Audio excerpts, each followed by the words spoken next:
رمضان کا اصل میں جو پروگرام ہے، میں پہلے ذرا تمہیداً عرض کر دوں، یہ ہم صرف واقف ہیں روزہ دن کا اور رات کو 1 گھنٹے کی تراویح۔ یہ بہت بڑا مغالطہ ہے، بہت بڑا مغالطہ۔ روز اصل میں رمضان کا پروگرام کیا ہے؟ دن بھر کا روزہ اور رات کے اکثر حصے کو قرآن کے ساتھ لے کر جاگنا۔ لیکن حکمت خداوندی نے پہلے حصے کو تو فرض کیا ہے، دوسرے کو فرض نہیں کیا، اس کو ترغیب اور تشویق پر چھوڑ دیا ہے۔ لیکن اس کی جو اہمیت ہے میں چاہتا ہوں کہ پہلے اچھی طرح اس کو سمجھ لیں آپ۔ دیکھیے پہلی حدیث اس میں ہے ان سلمان الفارسی رضی اللہ تعالی عنہ قال خطبنا رسول اللہ صلی اللہ علیہ وسلم فی آخر یوم من شعبان۔ حضرت سلمان فارسی سے مروی ہے، انہوں نے فرمایا کہ خطبہ ارشاد فرمایا ہمیں اللہ کے رسول نے صلی اللہ علیہ وسلم شعبان کے آخری دن۔ فقال، آپ نے ارشاد فرمایا، یہ خطبہ طویل ہے، میں نے صرف شروع کے چند جملے یہاں نقل کیے ہیں۔ یا ایھا الناس قد اظلکم شہر عظیم، اے لوگوں تم پر ایک بہت عظمتوں والا مہینہ سایہ فگن ہو گیا ہے۔ دیکھیے سایہ فگن سے وہ انگریزی کا محاورہ آپ کے ذہن میں آنا چاہیے، coming events cast their shadows before. ابھی رمضان شروع نہیں ہوا ہے، شعبان کا آخری دن ہے، تو وہ کمنگ ایونٹ جو ہے رمضان مبارک، اس کا سایہ آ گیا ہے تم پر، اس لیے حضور نے وہ لفظ استعمال کیا قد اظلکم، ظلال کہتے سائے کو، قد اظلکم شہر عظیم، بڑی عظمت والا مہینہ ہے، شہر مبارک، بہت برکت والا مہینہ ہے، شہر فیہ لیلۃ خیر من الف شہر، اس میں ایک رات وہ بھی ہے، وہ مہینہ جس میں ایک رات وہ بھی ہے جو 1000 مہینوں سے افضل ہے۔ انا انزلناہ فی لیلۃ القدر وما ادراک ما لیلۃ القدر لیلۃ القدر خیر من الف شہر۔ اب جو اگلے 2 جملے ہیں وہ نوٹ کیجئے، جعل اللہ صیامہ فریضۃ وقیام لیلہ تطوعا، اللہ نے ٹھہرایا ہے، قرار دیا ہے اس کا روزہ رکھنا تو فرض کے درجے میں، اور اس کی رات کا قیام تطوع کے درجے میں، اپنی مرضی پر، اپنی خواہش پر، نفل کے طور پر یہ تم پر لکھ دیا گیا ہے، لکھا تو گیا ہے، جعلہ تو ہے۔ مجعول کا جو پہلا مفعول ہے وہ کیا ہے؟ جعلہ کا مجعول اول کیا ہے؟ دن کا روزہ، اور مجعول ثانی کیا ہے؟ قیام لیلہ، رات کو کھڑا رہنا۔ اب یہ رات کا کھڑا رہنا اس کی کتنی مقدار ہوگی؟ کہاں سے معلوم کریں گے؟ قرآن سے۔ جب یہ لفظ آیا ہے سورہ مزمل میں، یا ایھا المزمل قم اللیل الا قلیلا نصفہ او انقص منہ قلیلا او زد علیہ ورتل القرآن ترتیلا، یہ معنی ہے اے لحاظ کمبل میں لپٹ کر لیٹنے والے، کھڑے رہا کرو رات کو سوائے اس کے تھوڑے سے حصے کے، یعنی آدھی رات یا اس میں تھوڑا سا کم کر لو، جسے پھر کہا مفسرین نے 1/3 رات کم سے کم، اور زد علیہ یا آدھی پر بھی کچھ زیادہ کرو، یہ 2/3 رات ہو گیا۔ ورتل القرآن ترتیلا، اور قرآن کو اتارا کرو تھوڑا تھوڑا تھوڑا، یہ ترتیل، تفعیل، تنزیل، جیسے قرآن تھوڑا تھوڑا محمد پر نازل ہوا صلی اللہ علیہ وسلم، ایسے ہی تھوڑا تھوڑا تھوڑا قرآن اپنے اندر اتارو، ہیمر اٹ ڈاؤن، اپنے ذہنوں میں اتارو، اپنے قلب میں اتارو۔ اس کے لیے رات کو کھڑے رہو، اور قیام اللیل کم سے کم 1/3 شب کے اوپر اطلاق ہوگا، اس سے کم پر تو اطلاق ہے ہی نہیں۔ اگلی حدیث پڑھیے، اور یہ ہے جو عام طور پر ہر مسجد میں بھی آج کل خوب یہ گونج رہی ہوگی، حدیث بیان ہوتی ہے، اس لیے کہ بخاری اور مسلم دونوں میں موجود ہے، متفق علیہ روایت ہے، اس سے اونچا تو درجہ سند کے اعتبار سے تو حدیث کا کوئی اور درجہ اس سے اونچا ہے نہیں۔ عن ابی ہریرہ رضی اللہ عنہ قال قال رسول اللہ صلی اللہ علیہ وسلم، حضرت ابو ہریرہ سے روایت ہے، آپ نے فرمایا کہ حضور نے ارشاد فرمایا، من صام رمضان ایمانا واحتسابا غفر له ما تقدم من ذنبه، جس نے روزہ رکھا رمضان مبارک کے دوران اللہ پر یقین رکھتے ہوئے اور اس سے اجر و ثواب کے حاصل ہونے کی امید میں، اس کے تمام پچھلے گناہ معاف ہو جاتے ہیں۔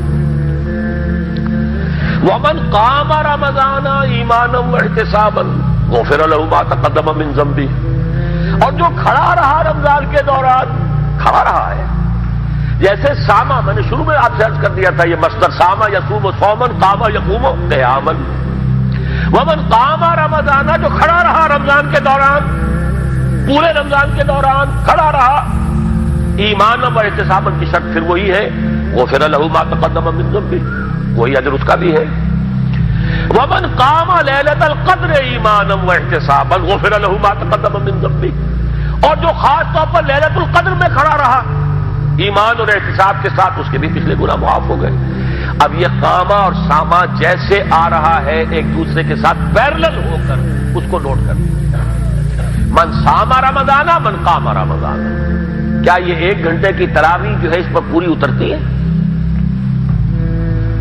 کہ نسبت خاک رابع عالم پاک کوئی اس میں ریشو پروپورشن جڑتی نہیں۔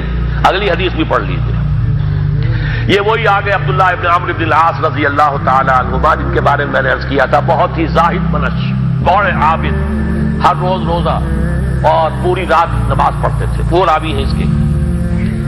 عن عبداللہ ابن عمرو رضی اللہ عنہما ان رسول اللہ صلی اللہ علیہ وسلم قال الصیام والقرآن یشفعان للعبد، روزہ اور قرآن دونوں بندے کے حق میں شفاعت کریں گے۔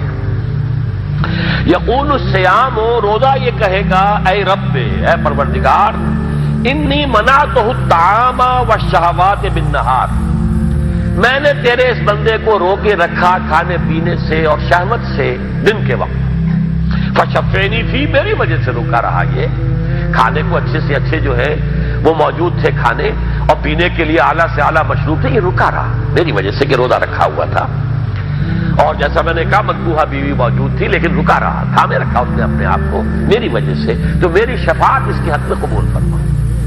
وَيَقُولُ الْقُرْآنُ، اور قرآن یہ کہے گا مَنَعْتُهُ النَّوْمَ بِاللَّيْلِ، میں نے اسے روکا رکھا رات کو سونے سے، فَشَفِّعْنِي فِيهِ، تو پروردگار میری شفاعت اس کے حق میں قبول فرما، فَيُشَفَّعَانِ، تو ان دونوں کی شفاعت قبول کی جائے گی۔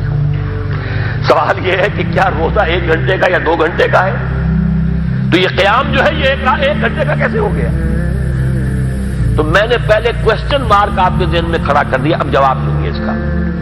جواب یہ ہے کہ اس کو اللہ تعالیٰ کی حکمت یہ تھی کہ اسے فرض نہ کیا جائے، اس کو معلوم ہے۔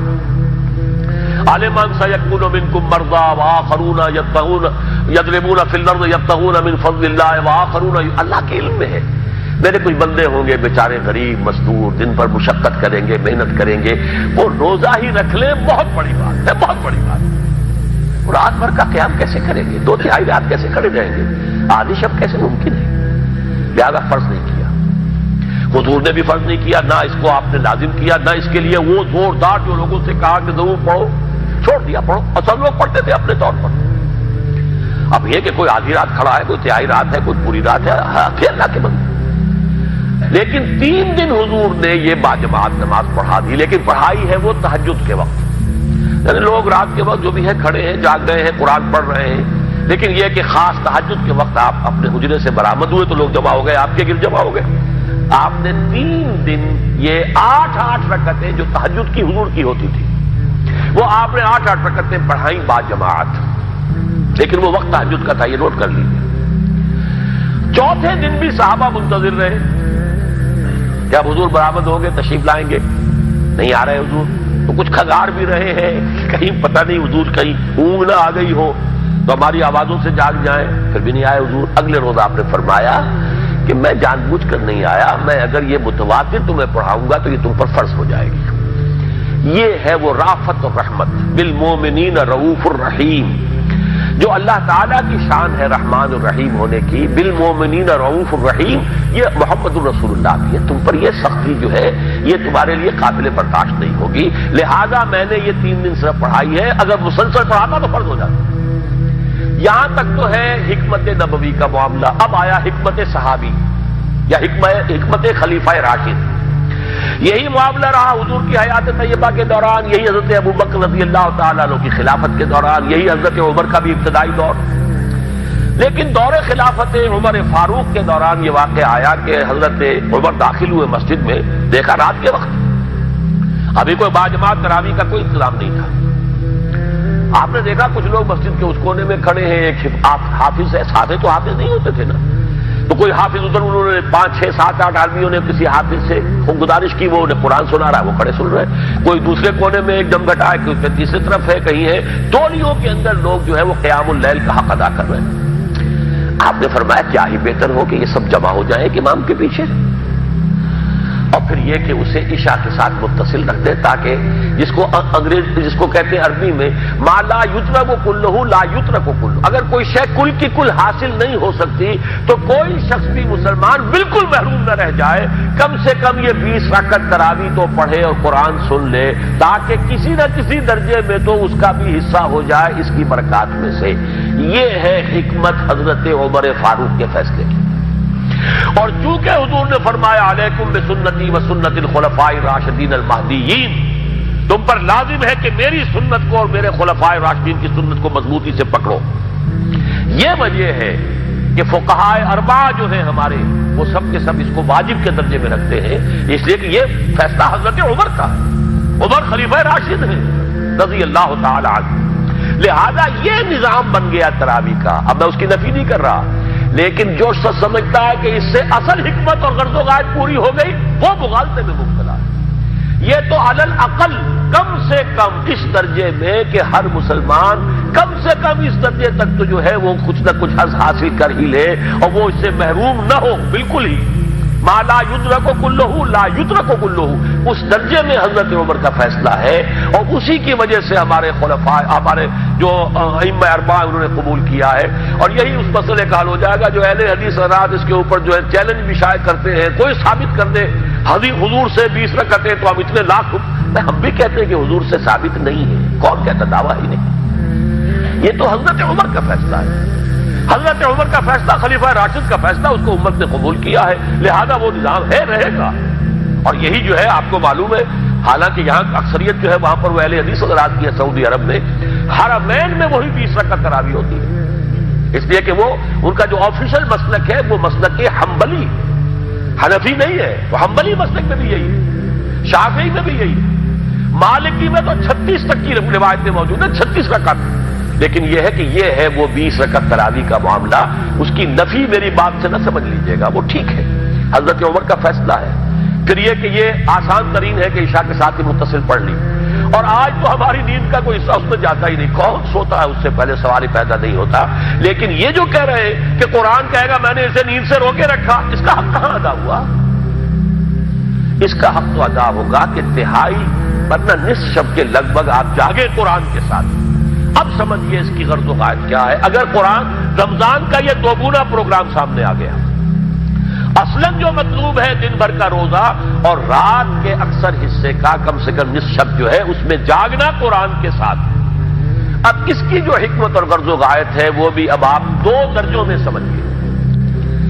رمضان کا 2 اچھا پروگرام، دن میں روزہ رکھو، اس روح کو مزمحل کرو، اس روح کو مزمحل کرو گے، اس میں جسم کو مزمحل کرو گے، حیوانی وجود کو، تو ہی اس روح کو کچھ ریلیف ملے گا.